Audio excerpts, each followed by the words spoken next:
ते यायले ना 2 मिनिटात यायले ते.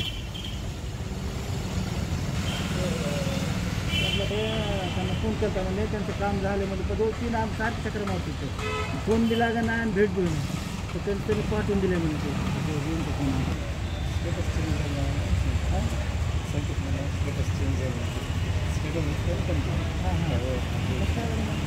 चेंज झालं तर कधी आता विचारलं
की 8-8:30च्या दरम्यान बँक कॉलनी परिसरामध्ये एक फायरिंगची घटना घडली. त्यामध्ये एक व्यक्ती मयत झाल्याचा आणि एक व्यक्ती जखमी झाल्याची आम्हाला माहिती मिळाली. त्यावर पोलीस तात्काळ घटनास्थळी पोहोचले. त्यानंतर घटनेची पाहणी केली असता तिथे आपल्याला डेड बॉडी आणि काही साहित्य मिळालं. परंतु जे आरोपीचं घर होतं ते बंद होतं. त्यानंतर आरोपीच्या घरात आणखी जे बघितलं असता तर आतमध्ये त्यांची फॅमिली बसलेली होती आणि मग त्यांनी आम्हाला घटनेचं हकीकत सांगितली. त्यावरून आम्ही आमच्या टीम्स आरोपी शोधण्यासाठी रवाना केल्या. परंतु नंतर आम्हाला आणखी कळालं की आणखी एक व्यक्ती जखमी आहे, तो देखील ॲडमिट आहे. तर त्या असे दोन्ही लोक जे आहेत ते सध्या ॲडमिट आहे आणि अंबेजोगाई येथे उपचार घेत आहेत.